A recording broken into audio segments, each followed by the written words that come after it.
Semana da Pan. Semana da Pan. Tudo o que foi destaque em nossa programação. Olá, sejam bem-vindos à Semana da Pan. Eu sou o Vitor Brown e apresento aqui um resumo dinâmico de tudo o que foi destaque na nossa programação. Na quarta-feira, Joe Biden tomou posse como presidente dos Estados Unidos. O democrata Joe Biden, de 78 anos, tomou posse como 46º presidente dos Estados Unidos, sucedendo o republicano Donald Trump.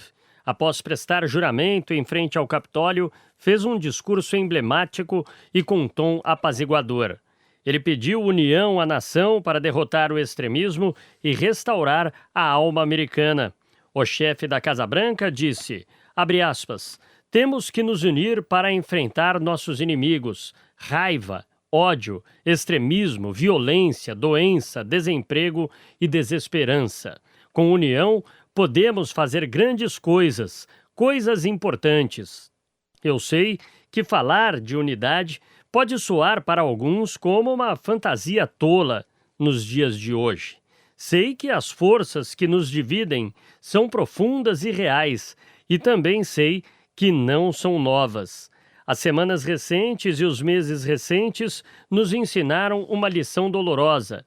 Existe a verdade e há mentiras. Fecha aspas. O presidente citou também os efeitos da pandemia do coronavírus que tirou a vida de milhares de americanos e afetou a economia. Ele colocou as mudanças climáticas como um dos desafios da sua administração. Além disto, reforçou que é importante que os Estados Unidos garantam a igualdade entre as pessoas. Pouco antes, a vice-presidente Kamala Harris foi empossada como a primeira mulher a ocupar o cargo na história dos Estados Unidos. O homem que tomará as decisões no Salão Oval durante os próximos anos usou seu discurso para fazer uma promessa de reaproximação com a comunidade internacional depois de 4 anos da agenda America First, América em primeiro lugar, do governo Donald Trump. O democrata afirmou que irá restaurar as alianças e se reunir com o mundo novamente, não para enfrentar os desafios de ontem, mas os de hoje e de amanhã. Joe Biden passou uma mensagem importante ao mundo. Abre aspas, aprendemos de novo que a democracia é preciosa, a democracia é frágil. E nesta hora, meus amigos, a democracia prevaleceu. Este é o Dia da América. Hoje celebramos o triunfo não de um candidato, mas de uma causa, a causa da democracia, concluiu o novo presidente. O assunto foi comentado em Os Pingos nos Is. E agora há pouco, o presidente Jair Bolsonaro enviou os cumprimentos ao presidente dos Estados Unidos, Joe Biden. Bolsonaro escreveu no Twitter agora há pouco, às 5h47, pelo horário de Brasília. Abro aspas. Cumprimento Joe Biden como 46º presidente dos Estados Unidos. A relação Brasil e Estados Unidos é longa, sólida e baseada em valores elevados, como a defesa da democracia e das liberdades individuais. Sigo empenhado e pronto para trabalhar pela prosperidade de nossas nações e o bem-estar de nossos cidadãos. Ele continuou numa segunda postagem. Nós temos aqui? Aí está. Para marcar essa data, enderecei carta ao presidente dos Estados Unidos, Joe Biden, cumprimentando-o por sua posse e expondo minha visão de um excelente futuro para a parceria Brasil-Estados Unidos. É a primeira manifestação de Bolsonaro depois da chegada à presidência dos Estados Unidos de Joe Biden. Ana Paula Henke, eu começo com você, Ana, sua avaliação sobre o discurso de posse de Joe Biden, sobre o início desse novo governo nos Estados Unidos e a mensagem agora no final da tarde do presidente Jair Bolsonaro. Ana. Uma mensagem pontual, diplomática, muito... Lembrando também que os Estados Unidos eles foram a primeira nação aí a reconhecer a independência do Brasil, né, na nossa história. Então, é uma relação de amizade, uma relação comercial muito antiga. Então, acho que independentemente do viés ideológico hoje ser diferente dos dois presidentes das duas nações, eu acho que o caminho da amizade vai seguir. A pergunta que fica é se Joe Biden vai colocar em prática a ameaça que ele fez ao Brasil de interferir aí nos assuntos relacionados à Amazônia, ameaça essa que ele fez durante um debate presidencial com Donald Trump. Lembrando que a vice dele, que nós estamos acompanhando aí na tela, a Kamala Harris, ela é da ala mais radical do Partido Democrata e essa ala que empurra muito essas pautas ambientalistas. Olha, Vitor, o discurso dele foi um discurso muito parecido com alguns discursos que ele teve durante a campanha dele, não nos comícios, porque ele não fez muitos comícios, foi uma campanha basicamente feita de dentro de casa, e o discurso falou muito em união das pessoas que pensam diferente. Ele até, abro aspas aqui, ele disse numa parte: temos que respeitar quem discorda de nós, se afastando de discursos de ódio ou pautados na mentira e fora da realidade. O problema é que esse discurso, Vitor, não bate com os caminhos que o Partido Democrata, aí agora com o seu líder na presidência da República dentro da Casa Branca, com as ações que estão em curso, né? Chamando 75 milhões de eleitores que votaram no republicano Donald Trump de nazistas, agora empurrando mais um impeachment vazio do ex-presidente Donald Trump agora no Senado, perseguição dos apoiadores de Donald Trump, censura de conservadores e liberais nas redes sociais, agora também até fora, né, na vida cotidiana. Então, eu achei que faltou um pouco, talvez a esperança é essa, que ele venha a público agora e toque exatamente nesses pontos. É hora de parar de censurar o outro lado, censurar republicanos, é hora de união, porque ficou tudo muito vazio quando nas ações o partido não está endereçando o mesmo tom do discurso. Uma outra coisa importante da gente colocar aqui, Vitor, e que eu já vi que alguns militantes da imprensa aí estão empurrando, é que Donald Trump entra para a história como o primeiro presidente a não comparecer à posse do seu sucessor. Isso não é verdade. Foram 6 presidentes ao todo na história que não compareceram à posse do seu sucessor, inclusive o primeiro deles foi o próprio John Adams, que não participou aí, que não esteve presente na posse do Thomas Jefferson. Então esse é um ponto da gente deixar aqui bem elucidado. O que fica muito claro também, Vitor, é que não é apenas Donald Trump que está incomodando a imprensa, a grande imprensa americana hoje, na posse de Joe Biden. Ainda se falou muito em Donald Trump, no movimento que ele criou, nesse populismo positivo que ele encontrou, nessa forma e conexão direta com a classe trabalhadora, com caminhoneiros, até professores. Então, parece que existe um movimento também dentro do partido, aí apoiado pelas Big Techs e pela grande mídia, de censurar esse movimento que hoje encampa aí 75 milhões de eleitores do Partido Republicano.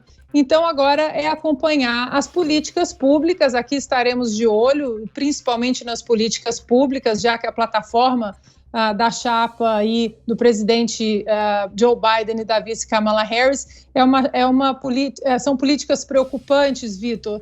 Aumento de impostos, eles querem legalizar 11 milhões de imigrantes ilegais aí como cidadãos americanos, pulando todo o processo, inclusive de green card.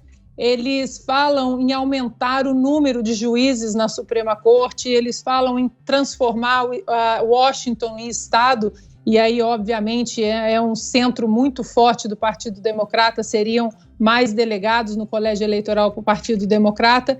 Então, a gente tem que acompanhar o que vai dar desse impeachment, que agora vai chegar no Senado com maioria empatado, né, 50 republicanos e 50 democratas, mas com o voto de Minerva da vice-presidente Kamala Harris, que nas instituições americanas a vice é sempre o presidente do Senado.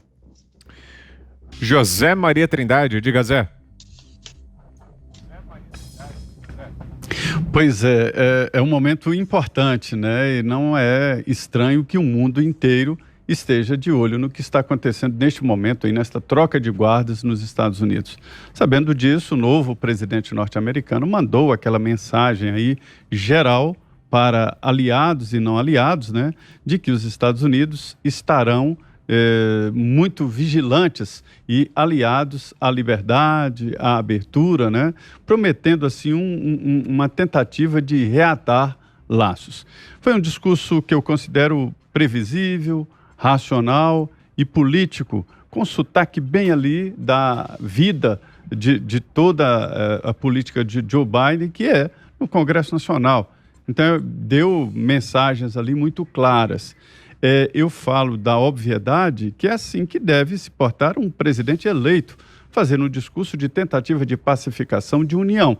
E aí ele diz claramente: serei um presidente de todos, dos que votaram em mim e dos que não votaram em mim, defenderei a todos. Todo mundo diz aí que o primeiro desafio dele será votar esse pacote trilionário, outros, não, é a reforma, refazer a reforma tributária dos Estados Unidos. Eu acho que o grande desafio será unificar minimamente, né? Unificar minimamente, porque totalmente eu acho muito difícil. Os Estados Unidos está à beira, sim, de uma guerra civil, a divisão é muito forte.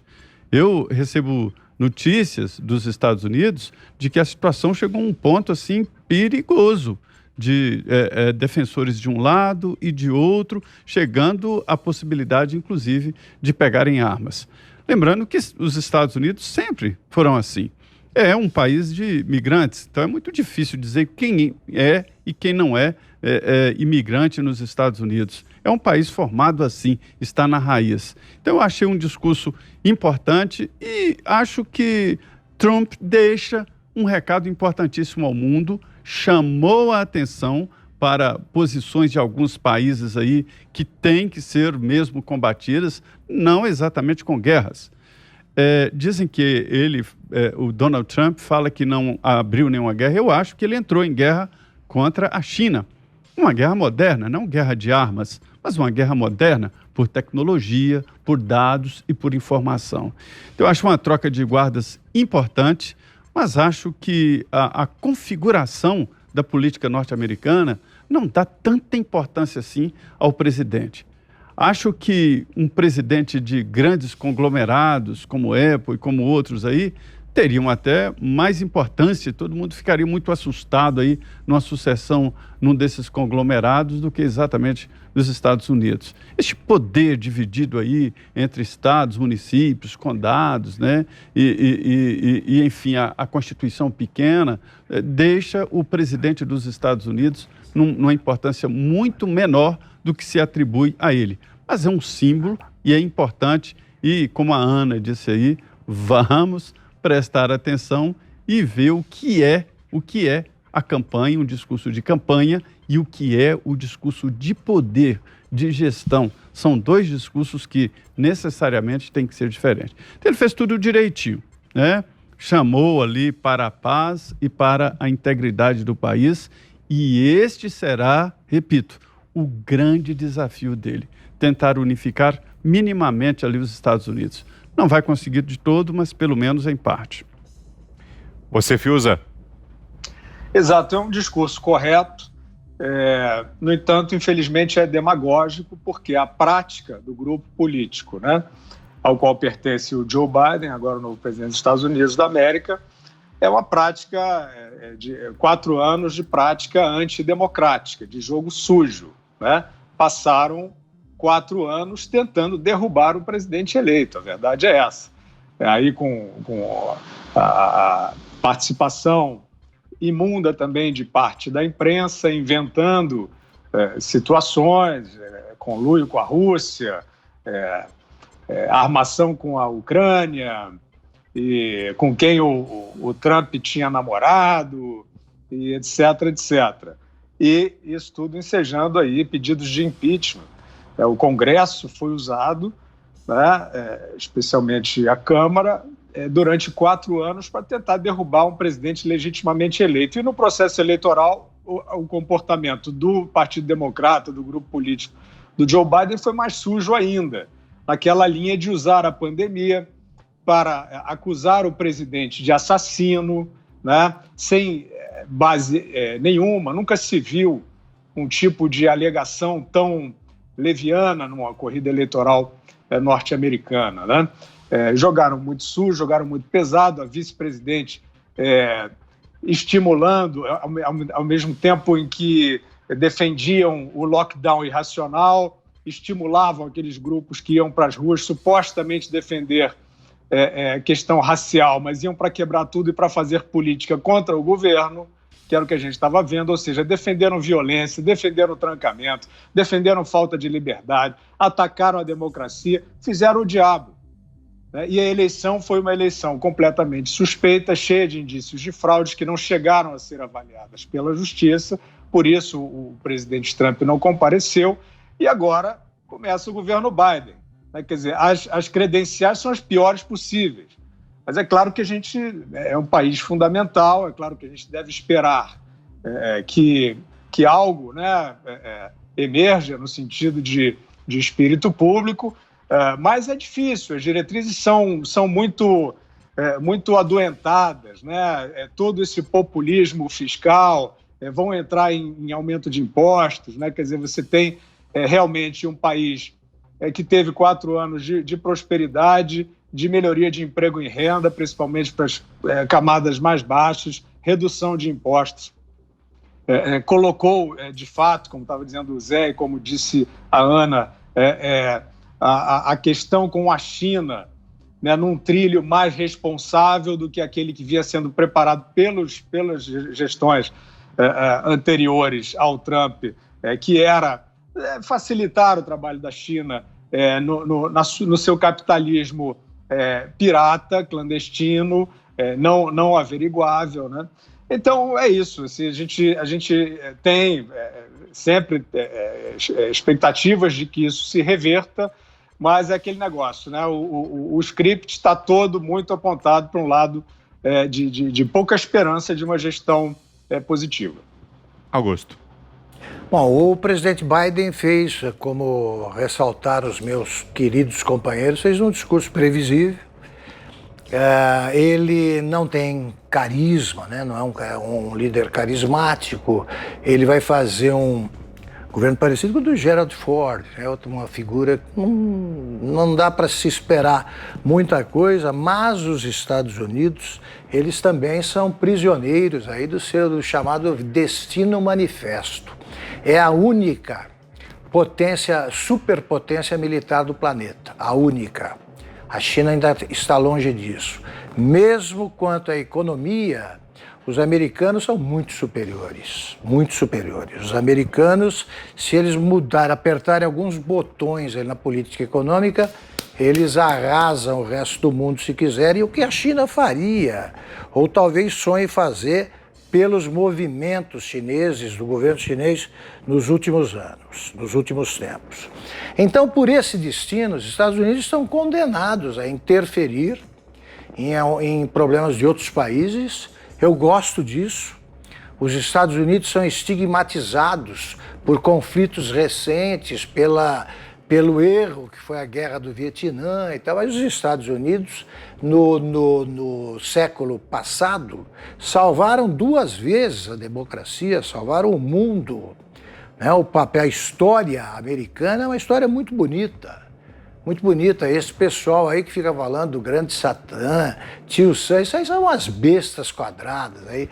Não assistiram nem matinê de cinema, até por ali você aprende o papel dos americanos, com erros que todas as nações cometem e tal, mas com um saldo magnificamente positivo. Magnificamente positivo. Eu gosto, por exemplo, dessas atitudes dos Estados Unidos aí de mocinho de cinema. Não querem entregar o Noriega do Panamá, né? O tremendo traficante de drogas lá, fantasiado de presidente. Eles vão lá, pegam, invadem, pegam e prendem. Porque ele tinha cometido crimes aí enquadrados pela lei americana. Então é assim que eu gosto de ver os Estados Unidos. Deixa o pessoal falar que não sei o quê, americanófilo, tá melhor. Melhor do que torcer pela Coreia. Tal. Os Estados Unidos têm mais cara de mocinho. Acho que a história seria diferente se o Trump tivesse alguns anos a menos. Porque com a votação espetacular que ele teve, foi a votação dele, essa votação sem paralelos, sem precedentes, o tornaria candidato obrigatoriamente aí na próxima eleição, com grandes chances de vitória. Eu acho que a idade prejudica, né? Porque até tem uma idade razoável.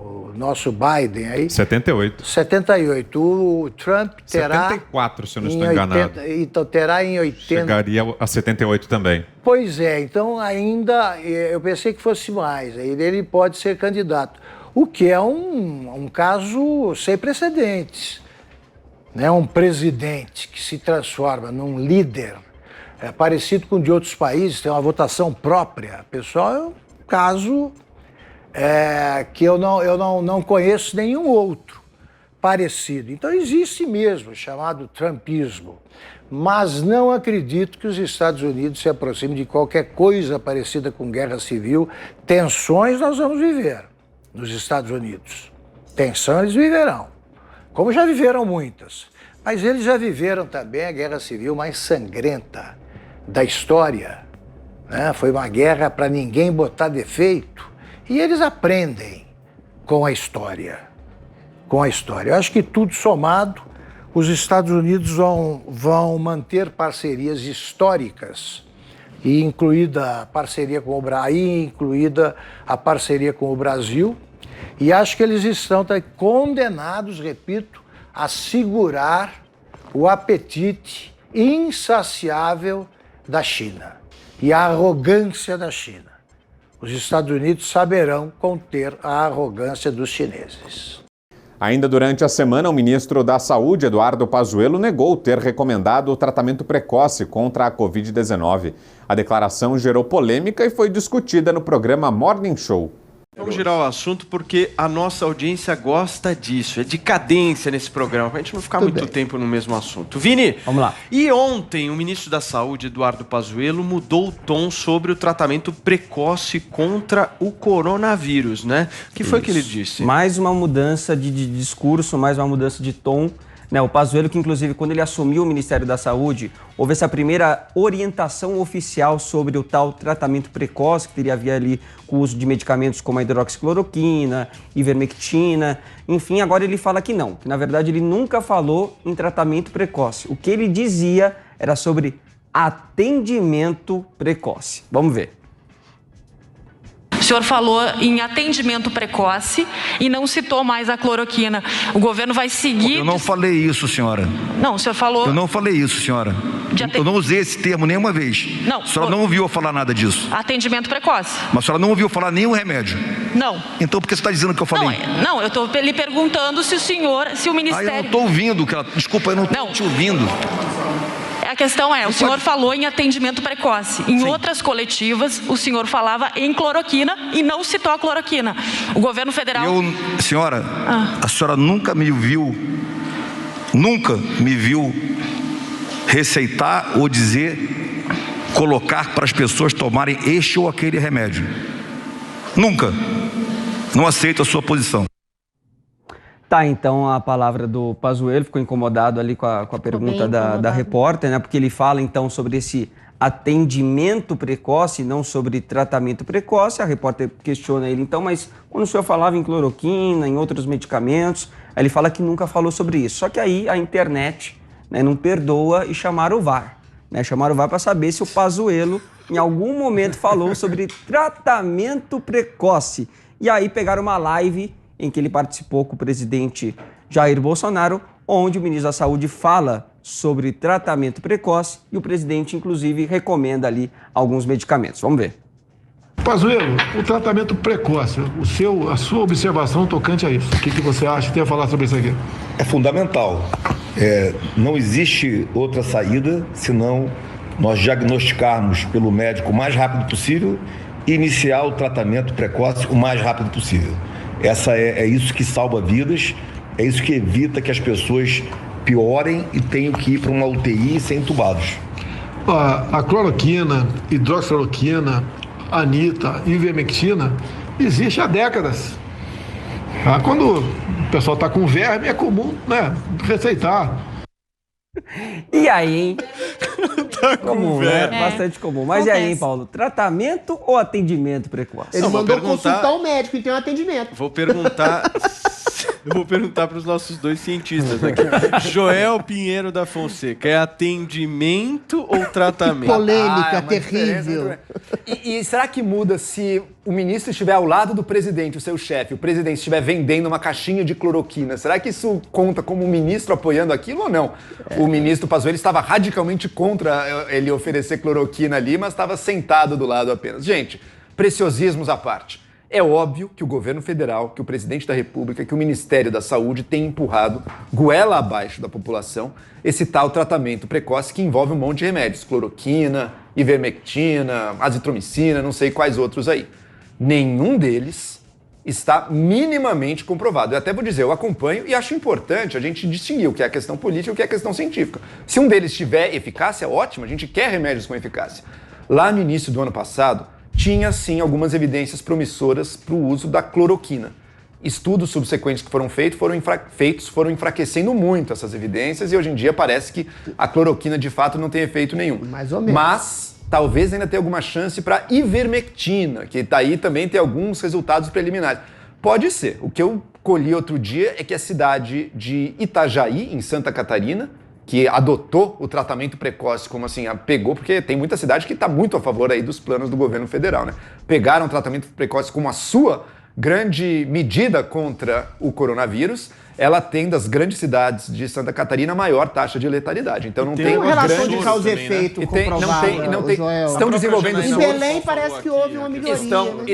Estão desenvolvendo soros. Eu conversei com o técnico da Anvisa, inclusive ontem, lá no Jornal da Manhã. Ele falou que ainda estamos num estágio muito preliminar de certificação ali, mas sim, também estão desenvolvendo soros e que bom. Se vierem a funcionar, vai ser mais uma arma importantíssima, porque muita gente pega antes de se vacinar, se tiver um soro, excelente. Eu não sou contra remédio nenhum, mas se o governo está empurrando e gastando dinheiro, gastando centenas de milhões de reais. Tá assim, Manaus precisava de oxigênio, Adriles. Bolsonaro mandou cloroquina. Qual é a relação entre uma coisa Bolsonaro mandou cloroquina. Calma, não salvou. Então, se o governo está empurrando goela abaixo um tratamento, esse tratamento tem que ter comprovação científica. Peraí. Esse tal tratamento precoce não tem. Imagina se o Bolsonaro tivesse dizendo, não precisa se preocupar com o coronavírus. Tá aqui essa homeopatia aqui, ó. Vocês tomam aí que fica tudo bem. Isso é criminoso. Tá bom. O Pazuello não é criminoso. O Pazuello, por que o Pazuello está no cargo até hoje? O que aconteceu que o Mandetta e o Nelson Teich foram tirados? Porque eles não aceitaram assinar embaixo disso aí. Vamos lá. Porque não tinha evidências. Se o Pazuello está aí até hoje, é porque ele aceitou. Não se deixe enganar pela malícia do Pazu, não. Ok, Adriles. Isso é uma falsa polêmica. Isso é uma completa falsa polêmica. O governo está tentando enfiar a goela abaixo do brasileiro. Ele está indicando um atendimento precoce com um médico que pode recomendar, prescrever algum tipo de remédio que possa, ainda que não tenha prova científica cabal, possa ajudar na recuperação do paciente num primeiro momento.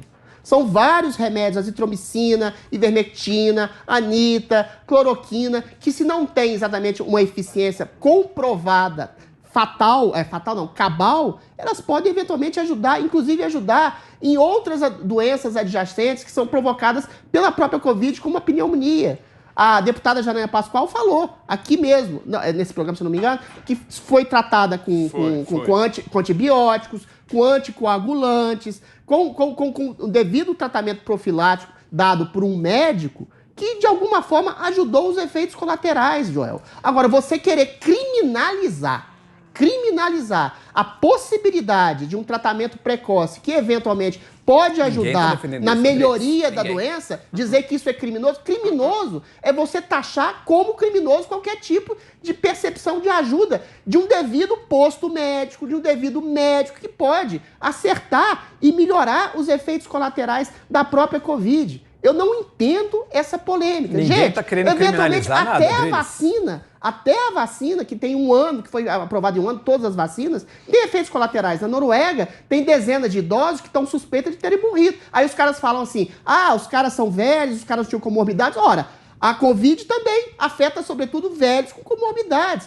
Ou seja, tudo que foi feito em nome do combate do Covid-19 nesse ano que passou de 2020 é ainda um teste, porque a ciência, volto a dizer, é um conjunto de hipóteses testadas ao longo do tempo, e essa doença é muito nova, Deixa eu muito te falar pouca uma gente coisa, sabe muito pouca Adriles. coisa. É Deixa eu te só falar isso, uma coisa. Joel, é só esse Deixa eu meu te falar ponto. uma coisa. Quando você diz, a única coisa que me deixa indignado no seu discurso é falar, é criminoso você indicar um tratamento preventivo. Se não há efeito colateral grave desses tratamentos, e tudo indica que não há, qual que é o problema de tentar ajudar uma pessoa que está querendo melhorar a sua condição de doente? Como é que pode ser criminoso isso? Vamos deixar claro uma coisa, Adriles. Vai lá. Se qualquer governo tivesse aplicado uma vacina antes da aprovação da Anvisa, o governador ou o médico estariam presos neste momento. Então, isso aí não é uma coisa que você faça assim de forma leve, não. Mas não tem efeito colateral desses remédios, Joel. Primeiro que, óbvio que tem efeito colateral. Se você tomar 100 cloroquinas, vai ter. Tanto tem, mas sabe que o Bolsonaro, quando ele tomou...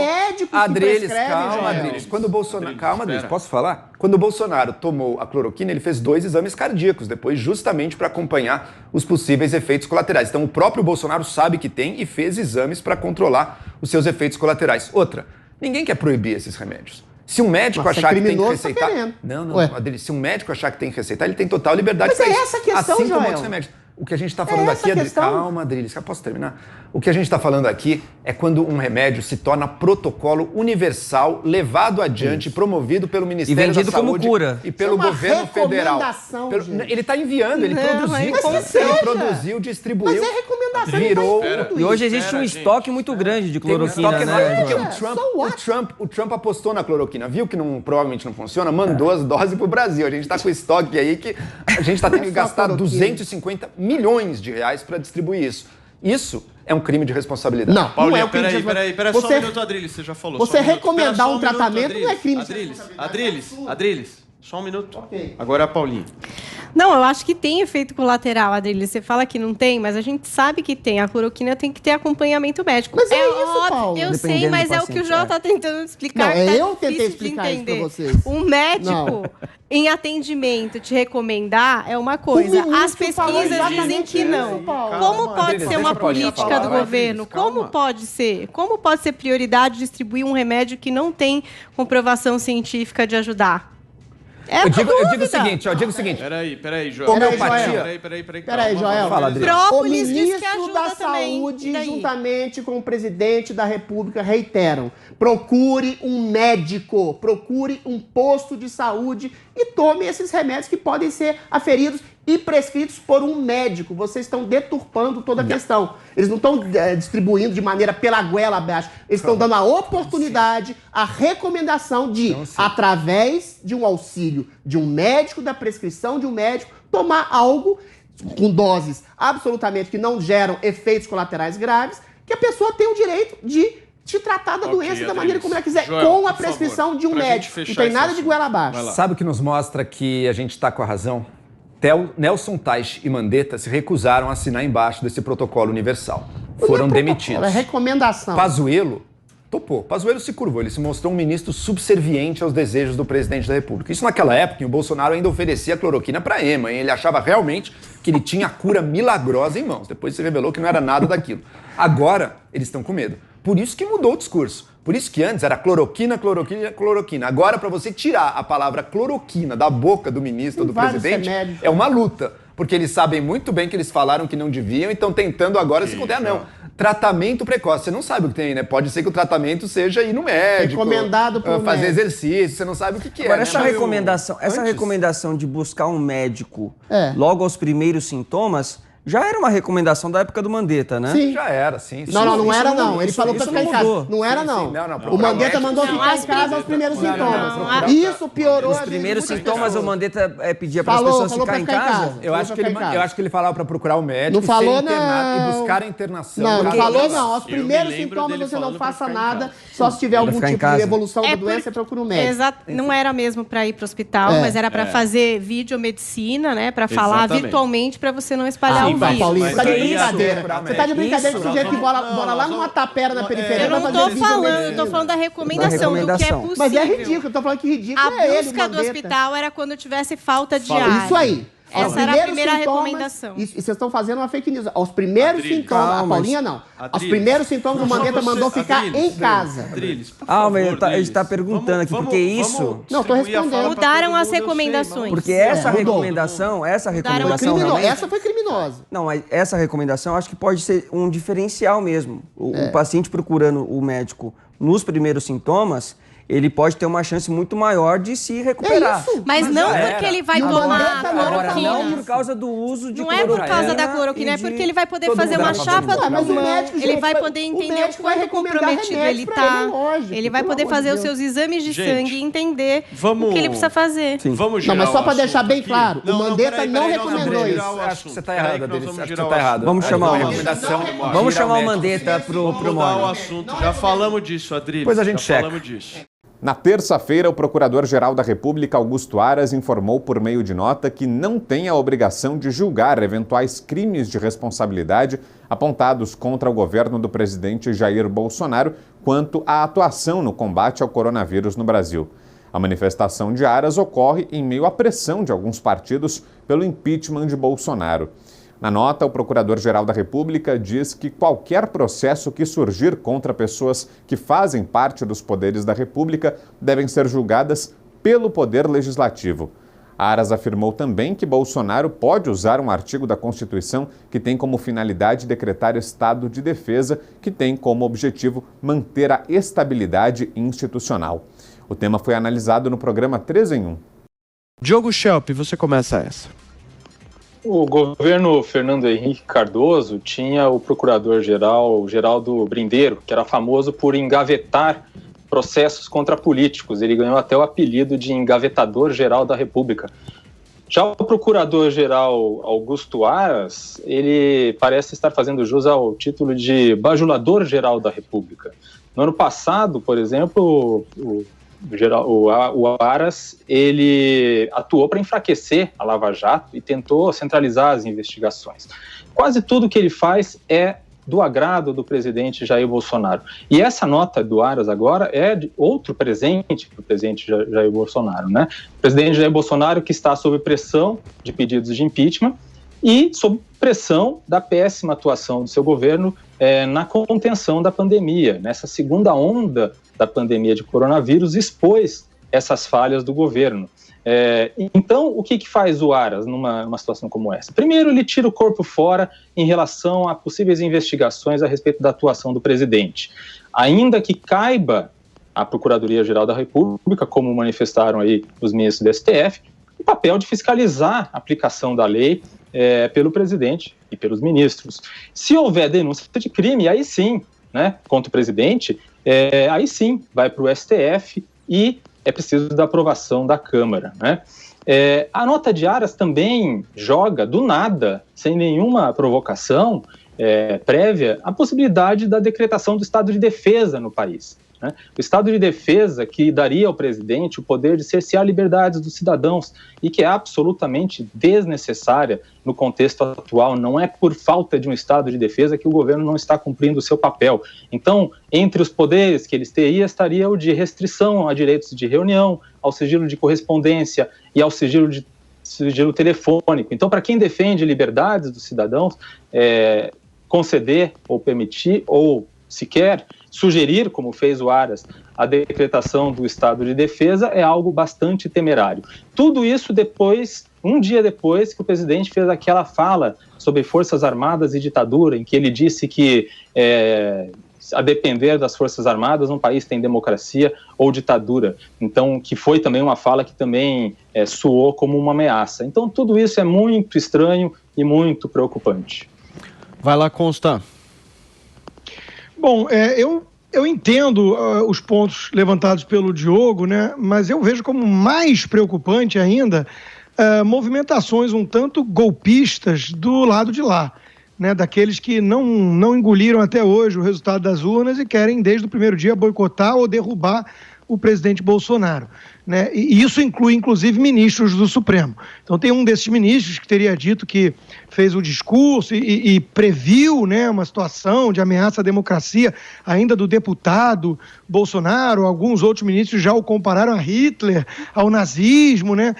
E são esses todos que representam o establishment, né, que estão de mãos dadas com o presidente da Câmara, que está de saída, Rodrigo Maia, que vive agora e dorme para tentar derrubar o presidente, fala em impeachment e que vai marcar reunião emergencial virtual com o embaixador chinês para tratar de assuntos de vacina, de insumos, o que não é a sua função, atropelando, portanto, o Poder Executivo.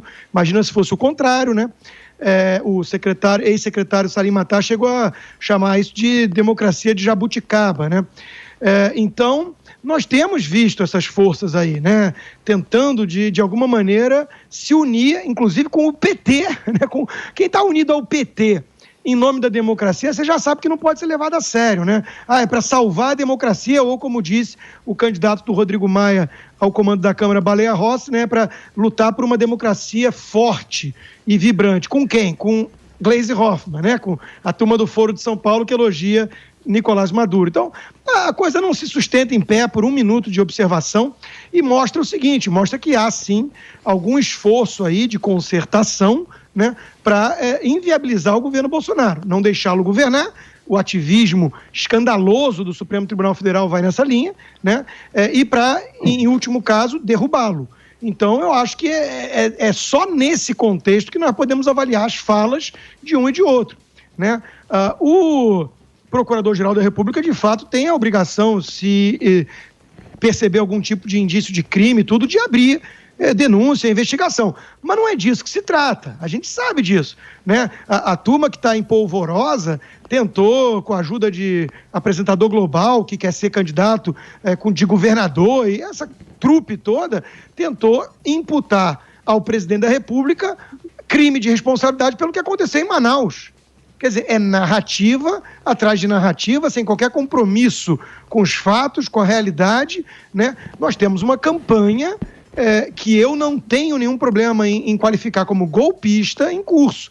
É do jogo da democracia, guerra de narrativas, você tentar desgastar o governo que você enxerga como adversário, isso tudo é do jogo.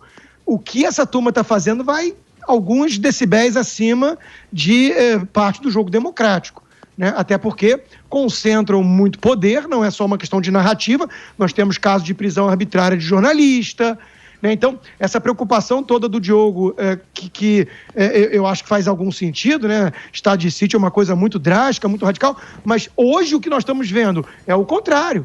Hoje nós estamos vendo um inquérito de fim de mundo arbitrário que perseguiu e prendeu o jornalista, liderado pelo Toffoli e pelo Alexandre de Moraes, que é um petista e um tucano, né, dentro do Supremo Tribunal Federal. Então, de onde vem a verdadeira ameaça à democracia? Eu sei que a mídia faz essa narrativa desde 2018, que vem do lado do governo federal. Quem está atento e observando os fatos, enxerga algo bem diferente, né? Enxerga uma tremenda hipocrisia desses pseudodemocratas que deram as mãos aos petistas para pedir impeachment com base em nada, né? E aí, me desculpa, mas são esses que estão jogando lenha na fogueira e, na minha opinião, esgarçando não só o tecido social, como o institucional no país. Vai lá, Marque, em seguida o Diogo.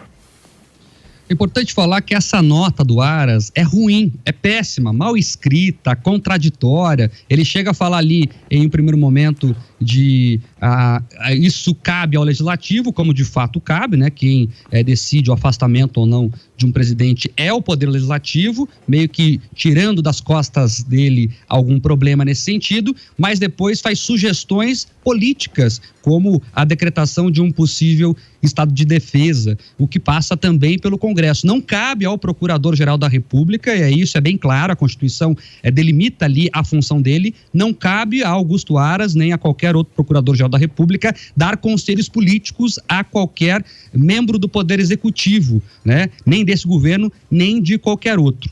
E como já bem falou Constantino, está na atribuição legal dele ao ver algum problema, algum indício de problema, fazer a investigação. Então, a Aras não tem que lançar nota coisíssima nenhuma e tem que se guardar ao papel dele de investigar se algo de fato acontecer.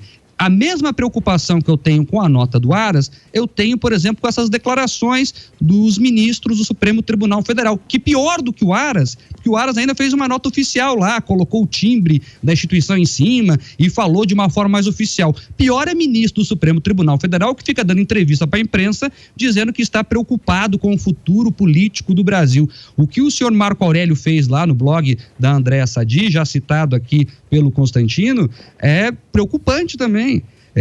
As aspas de não ver com os bons olhos. E aí depois ele fala, onde há fumaça há fogo, dando a entender que o Brasil sofre um problema de apagão democrático, e isso é mentira. Tanto é mentira que nós estamos discutindo aqui a livre atuação das instituições, que muitas vezes estão passando do ponto. A grande verdade é essa. Então, se está errado o Aras de fazer notas dando conselho político, também estão errados os ministros do Supremo Tribunal Federal, que hoje atuam, muitos deles, como comentaristas políticos. Acho que eu, o Diogo e o Rodrigo aqui, em alguns casos, comentamos menos alguns casos do que o seu Gilmar Mendes, do que o Marco Aurélio Melo, do que o Lewandowski, do que o Fachin. Esse pessoal aí virou comentarista de live política e não se atém ao papel que eles têm que desempenhar lá. Sobre impeachment, vamos lá. O impeachment é mais do que claro que tem que ter duas colunas. São necessários dois braços para um processo de impeachment acontecer. Um braço jurídico e um braço político. A verdade é que por mais que uma turma aí tente jogar no molhado e achar aí narrativas para um possível impeachment do Bolsonaro, juridicamente isso não é viável. Eu vi deputados federais aí lançando aí 7 possíveis crimes que Bolsonaro teria cometido, todos risíveis. Aquilo ali não embasa juridicamente nada. Pode ser que aconteça alguma coisa na frente? Não sei. A política é uma coisa dinâmica. Até porque o braço político também demanda muito isso. Então, nós temos que aguardar para ver o que de fato vai acontecer. Agora, nesse momento, falar em impeachment, não há qualquer elemento jurídico que justifique isso, e eu também não percebo no meio político uma questão tão forte assim desse debate estar tão aquecido. Tem a oposição que sempre faz isso. Vale lembrar aqui, o Diogo lembrou do governo FHC, vamos lembrar aqui que, por exemplo, o PT pediu o impeachment do FHC com 20 dias de mandato. É história isso. O PT pediu impeachment de FHC de forma inconsequente com 20 dias de mandato.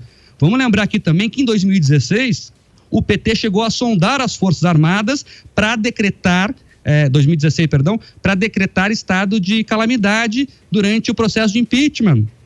Quando estavam em curso algumas passeatas, queriam lá colocar como se fosse desordem ou algo semelhante, e as Forças Armadas na época negaram. Então, é isso que a gente está falando aqui. É importante sempre relembrar, então, que o impeachment não é uma bandeira de oposição, que quando não gosta do candidato que lá venceu a eleição e está desempenhando seu mandato, tenha que tirar de lá. Não é recall. O impeachment é um processo muito sério e que não pode ser usado à exaustão como é feito no Brasil. E para terminar, essas narrativas, né? O Constantino falou bem, porque o pessoal quer colar no Bolsonaro o problema lá do oxigênio em Manaus. Não sei se tem problema tal, tem que se apurar os fatos, se realmente o Ministério foi avisado ou não foi, se tomou medida ou não foi, isso tem que ser melhor esclarecido. Agora veja, as pessoas esquecem que o governador de Manaus, neste momento, é investigado em pelo menos 3 inquéritos da Polícia Federal por corrupção. Ele comprou respirador de uma empresa de vinhos.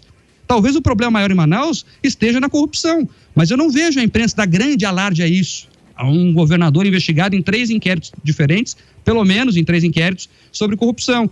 Querem colar uma pecha aí na presidência da República. Então, essas narrativas têm que ser tratadas com muito cuidado para que não se faça nada de maneira assodada. Reforço. Hoje o Brasil não encontra situação para um processo de impeachment. Semana marcada também pela polêmica envolvendo a vacinação contra a Covid-19 em Manaus, após surgirem denúncias de que pessoas furaram a fila para serem imunizadas. O assunto foi debatido em Os Pingos nos Is. A vacinação contra o coronavírus em Manaus começou na terça-feira, dia 19. Naquele dia e no anterior, alguns membros de famílias influentes da cidade foram nomeados em cargos de comissão na Secretaria Municipal da Saúde. É o caso das gêmeas Gabriele e Isabelle Kirkmad Lins e de Davi Dallas. As duas moças estão registradas no Conselho Federal de Medicina, respectivamente, desde 21 de maio e 22 de dezembro de 2020 e são filhas dos mantenedores da Universidade e Hospital Newton Lins, que foi alugado pelo governo para servir como hospital de campanha. Dallas é filho do deputado estadual Vanderlei Dallas e sua inscrição na Associação de Classe Profissional foi feita em 16 de dezembro de 2020. Os três já receberam a primeira dose da vacina contra a Covid-19. Junto às gêmeas e a Dallas, outros 7 médicos foram contratados da mesma forma. Apenas a médica Carla Angelina Lima Ribeiro está inscrita no CFM antes da existência do coronavírus. Sua inscrição é de 31 de julho de 2019. 5 se registraram em 2020, sendo 3 no mês de dezembro e 1, Carlos Augusto do Couto Vale Bonfim Borborema, em janeiro de 2021. Esquisito, não gostou? O nome, né? Carlos Augusto do Couto Vale Bonfim Borborema, é isso aí? Isso, é. É o tal 5 negócio. sobrenomes. É uma coisa inacreditável. É nome de princesa, né? Princesa de antigamente. Olha, é o espetáculo do primitivismo, né? Quando acontece isso no Brasil, eu sinto muita vergonha, né? Da vontade de dizer repetir aqueles versos, né? Também já fui brasileiro, moreno como vocês e tal, porque é uma vergonha assistir a isso. E lembrar o que aconteceu, por exemplo, na Inglaterra durante a Segunda Guerra Mundial. Eu fico sempre comovido quando alguém registra que os ingleses fizeram um racionamento sem talões, papéis e tal. Eles foram simplesmente informados durante a guerra, a Inglaterra numa situação dificílima, né? O único país resistindo ostensivamente ao avanço da Alemanha nazista. E o governo comunicava, olha, hoje os ingleses têm direito a tanto de tal comida, tanto disso, tanto daquilo, e pronto. Todos compravam o que havia sido fixado e nenhum furava a fila. Não se fura a fila. Quer dizer, civilização para mim é isso. Agora, fica esse pessoal correndo atrás de uma vacina. E como lembra o Guilherme, ainda em fase de testes, eles estão servindo ainda de cobaia.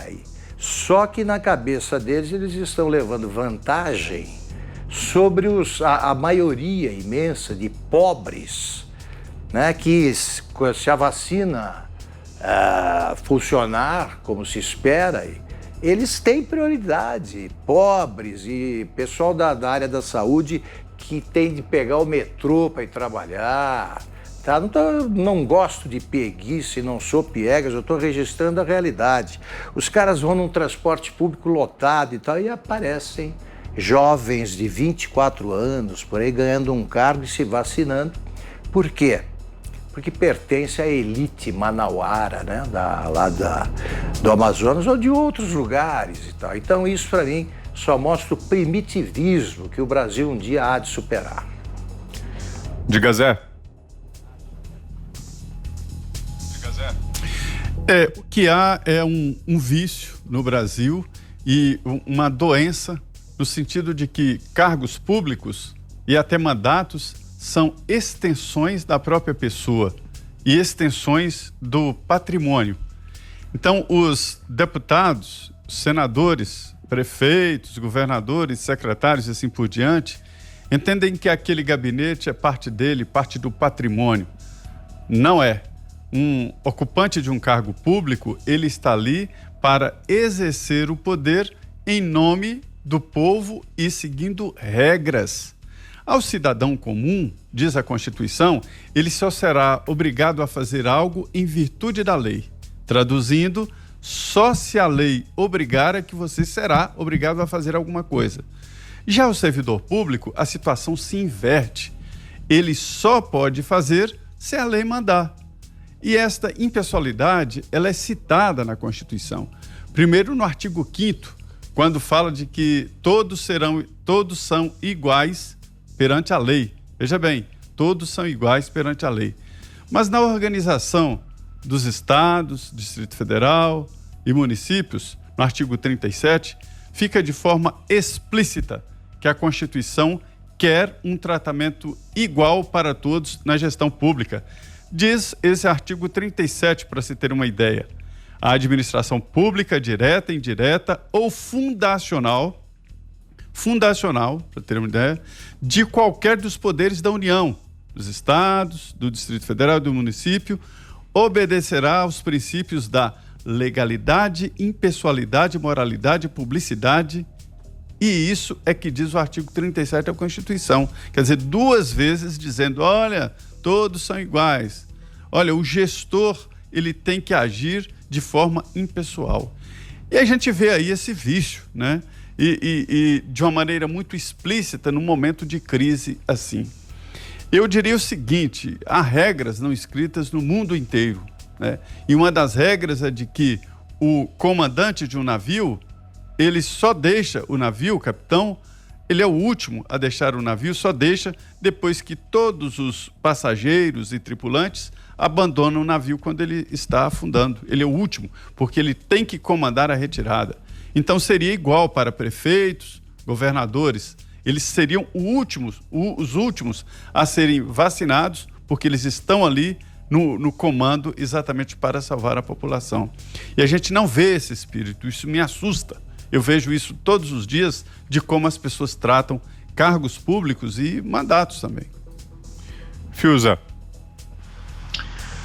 São as cobaias da malandragem, né? Assim, isso é o fundo do poço, né? Quer dizer, você tem realmente uma campanha de vacinação deflagrada na marra, no grito, né? Quer dizer, se decretou, se fez essa lavagem cerebral, tem que vacinar agora. Então, para esses jovens malandros, espertos, burguesia amazonense, a gente diz o seguinte, compara a taxa de letalidade na sua faixa etária com os riscos que você está correndo ao tomar inocular uma substância que tem menos de 6 meses de observação. Olha como você é malandro, como você é esperto, né? Como você está fazendo realmente a coisa certa. E está tomando um imunizante que tem metade de chance de te imunizar ou não. Você vai mudar o que na sua vida? Né? Ou metade dessa elite vai à festa e outra metade não vai porque tem 50% de eficácia?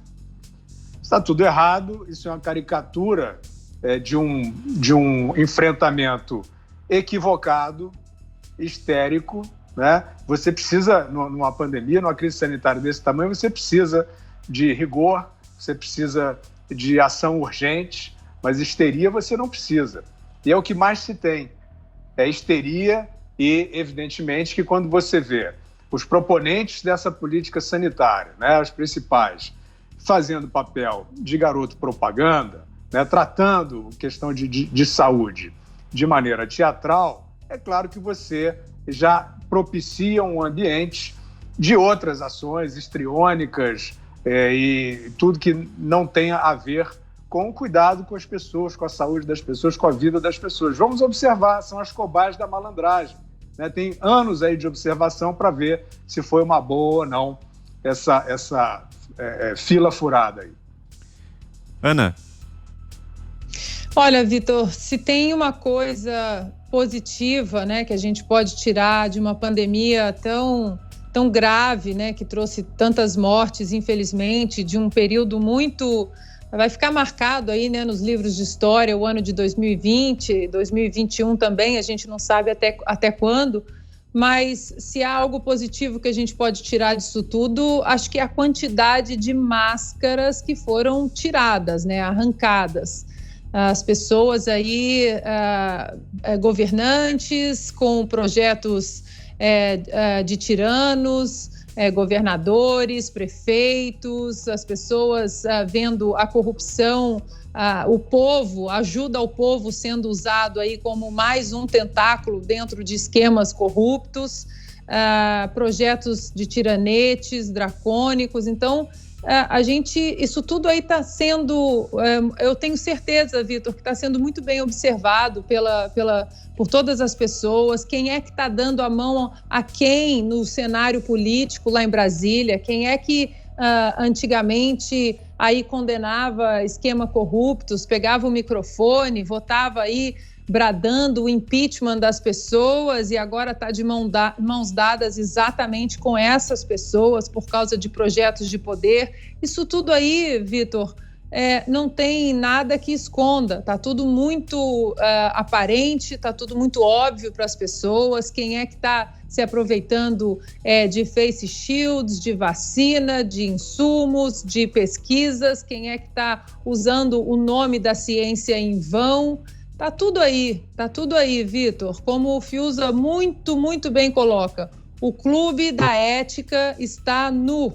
Você acompanhou aqui a Semana da PAN, o resumo de tudo que foi destaque em nossa programação. Para mais informações, acesse jp.com.br. Um grande abraço e até semana que vem. Semana da PAN. Semana da PAN. Tudo o que foi destaque em nossa programação.